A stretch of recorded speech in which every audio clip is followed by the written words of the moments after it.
Gabonais, Gabonaises, très chers compatriotes, comment allez-vous? Mes chers tous, je veux m'adresser en fait à tout le monde, au monde entier. Aujourd'hui, nous sommes dimanche, le 8 novembre 2020. Et c'est la journée que le Seigneur a faite. Par conséquent, nous allons nous réjouir et être heureux en ce jour.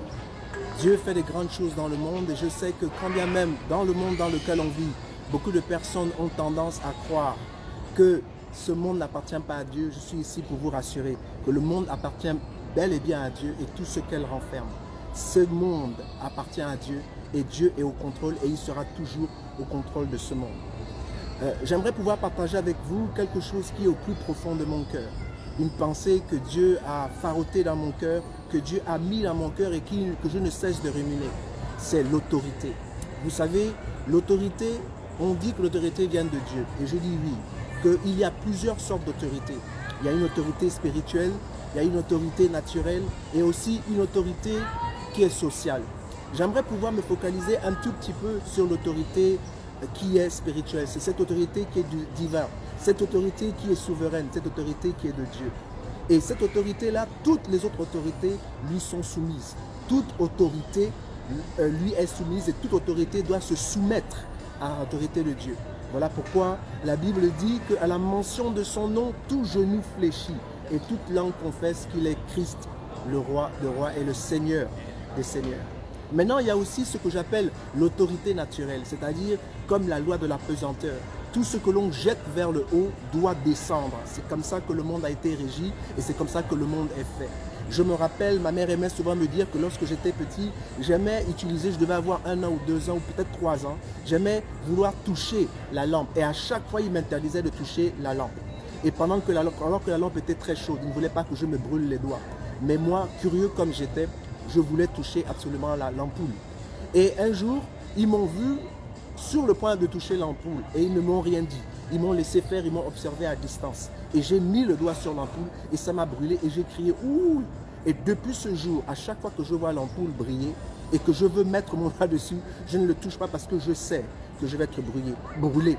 Et ça, c'est une loi que l'on ne peut faillir. C'est-à-dire que quand on viole les lois qui sont naturelles, il y a toujours des conséquences.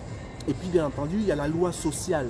Cette loi sociale, c'est-à-dire les lois que nous-mêmes, nous établissons afin de pouvoir créer un environnement où les hommes et les femmes puissent vivre de manière décente entre eux et qu'on puisse vivre en harmonie. Voilà les autorités. Donc, j'aimerais pouvoir appeler ici que le monde est régi par des lois. Et ce n'est pas parce qu'on ne connaît pas les lois que cela veut dire qu'elles n'existent pas. Non, elles existent. Ce n'est pas parce qu'on ne maîtrise pas les lois qu'on considère que ces lois n'existent pas.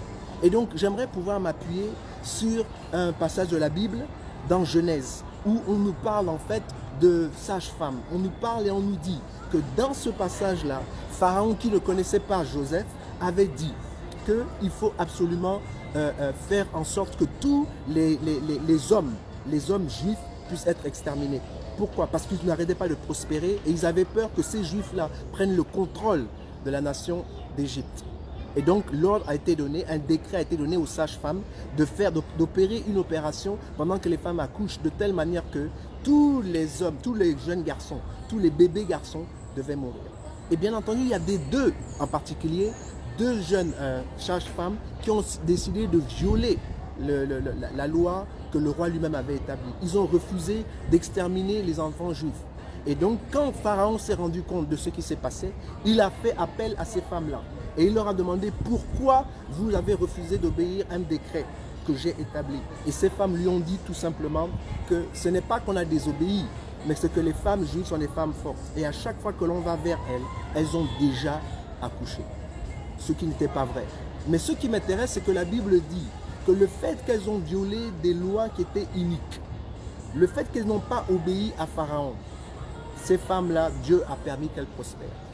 Je vais ouvrir une parenthèse. Je sais qu'aujourd'hui, c'est dimanche, je ne suis pas supposé parler de politique. Mais j'aimerais tout simplement dire que ce n'est pas parce qu'on travaille pour un gouvernement inique qu'on doit obéir à toutes les lois iniques que ce gouvernement-là est en train de faire. Je referme la parenthèse parce qu'on est dimanche. Et j'aimerais aussi pouvoir dire qu'il y avait une femme qui avait une perte de sang, qui pendant 38 ans était malade. Elle perdait du sang et elle était affaiblie. Et la loi disait qu'une telle femme, partout où elle va, elle devait crier qu'elle était impure. Parce que si on la touchait, elle allait communiquer son impureté aux autres. Et c'était donc, elle était en fait maudite. Et partout où elle allait, elle devait crier impur, impur. Et je pense que cette femme-là est allée voir des docteurs, elle est allée voir peut-être probablement des sorciers, des gangas pour pouvoir améliorer sa situation. Peu importe ce qu'elle faisait, sa situation ne s'est pas améliorée. Au contraire, elle allait de pire en pire. Mais un jour, elle a entendu que Christ passait dans sa ville.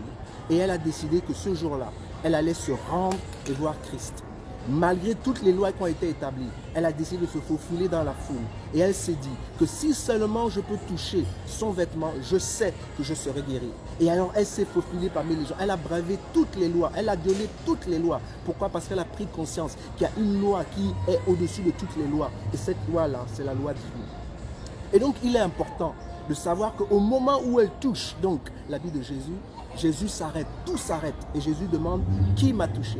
Et là, quand il pose la question de savoir qui l'a touché, les gens sont surpris en disant, mais comment peux-tu dire qui t'a touché? Or, il y a une foule qui est autour de toi. Il y a des hommes et des femmes qui sont autour de toi. Et même nous, les disciples, qui sommes là à côté de toi, nous te touchons. Il dit non, cette femme, la personne plutôt qui m'a touché, il y a une force qui est sortie de moi. Et tout d'un coup, en se retournant, en cherchant, il voit une femme qui est blottie et en effet, elle est guérie. Qu'est-ce qui s'est passé? Elle a mis dans son cœur, elle a pris la décision dans son cœur en disant que si seulement je touche son vêtement, je sais que je serai guéri. Donc elle a opéré dans une loi qui est au-delà des lois que les hommes eux-mêmes ont établies. Et c'est ainsi qu'elle a pu obtenir sa guérison. Pourquoi je parle de loi? Pourquoi je parle d'autorité? Parce qu'on nous a dit que toute autorité vient de Dieu. Et par conséquent, nous devons nous soumettre aux autorités. Dans Colossiens 2, verset 15, la Bible déclare qu'il a dépouillé les principautés, les autorités, les dominations et les a livrées publiquement en spectacle, en triomphant d'eux ou en triomphant d'elles par la croix. Cela veut dire quoi? Cela veut donc dire qu'il y a autorité et autorité. Il y a des autorités que Dieu lui-même a rejetées. Ces autorités que Dieu lui-même a rejetées, il est sage pour nous de ne pas nous soumettre à ces autorités-là. Parce que ça n'a pas de sens. Si Dieu les a humiliés, si Dieu a triomphé d'elles par la croix, comment nous encore nous allons nous mettre sous le joug de ces autorités-là? Ça n'a pas de sens. Voilà pourquoi je suis en train de vous dire qu'il est important que nous ayons des relations fortes avec Christ. Aujourd'hui, il y a un grand débat où on parle de l'état profond, où on parle en fait qu'il y a des hommes et des femmes qui se sont alliés, paraît-il, avec le diable afin de pouvoir nous contrôler. Mais j'aimerais pouvoir vous dire ici que quoi que les hommes fassent, ce qui est important, c'est que nous, de manière individuelle, nous devons avoir une relation intime avec Dieu. Car la Bible est claire, celui qui vit en moi est plus fort que celui qui est dans le monde. Et la Bible dit que si je résiste le diable ira loin de moi. La Bible dit que ceux qui sont avec nous sont plus nombreux que ceux qui sont contre nous. Si Dieu est avec moi, qui peut être contre moi? Nous avons peur de quoi? La terre appartient à Dieu et tout ce qu'elle renferme. Ce que nous devons faire, c'est de faire confiance en Dieu. La Bible dit que si je mets ma foi en Dieu, je ne serai jamais déçu et il ne permettra jamais à mes ennemis de triompher sur moi. Je suis en train de vous dire ici que oui, il y a des autorités, mais Dieu est l'autorité suprême. L'autorité suprême. Et je vais vous montrer comment Dieu travaille. Lorsque Moïse était confronté avec le peuple, avec les Égyptiens, et qu'ils étaient en face de la mer Rouge, il n'y avait aucun chemin. Mais vous voyez, parce que Dieu est l'autorité au-dessus de l'autorité divine a parlé à l'autorité de la nature.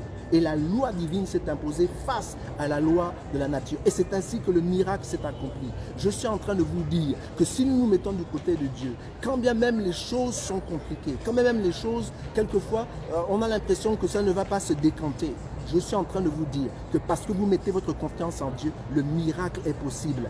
Un miracle, c'est quoi? C'est lorsque l'autorité de Dieu, lorsque la loi de Dieu s'impose, intervient, et cela bafoue toutes les autres lois. Les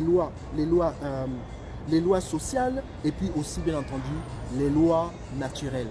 Parce que la loi spirituelle est au-dessus de toutes les autres lois. Et donc moi j'ai décidé de faire confiance en Dieu. J'ai décidé de ne pas mettre ma confiance en l'argent, de mettre ma confiance dans les chariots ou dans les chevaux. Je mets ma confiance en Dieu parce que je sais que Dieu est capable de me garder. Dieu est capable de vous garder. Regardez encore, lorsque Moïse est devant Pharaon et qu'il jette son bâton, ça c'est l'autorité de Dieu qui est en action. Et Pharaon se met à rire en disant que ce que toi tu peux faire là, moi aussi je peux le faire. Il appelle ses nganga ou ses sorciers et ils font la même chose. Sauf que la Bible nous dit que le bâton, le serpent de Moïse mange ou engouffre les serpents de Pharaon. Parce que l'autorité de Dieu supersède toute autre autorité. Et aujourd'hui, moi, j'ai décidé de me soumettre à l'autorité de Dieu. Donc, ce que Dieu dit, c'est ce que je vais faire. Ce que Dieu me demande de faire, c'est ce que je vais faire. Et donc, il est important que l'on sache que lorsque nous sommes cachés en Dieu, lorsque nous nous confions en Dieu, nous ne serons jamais déçus.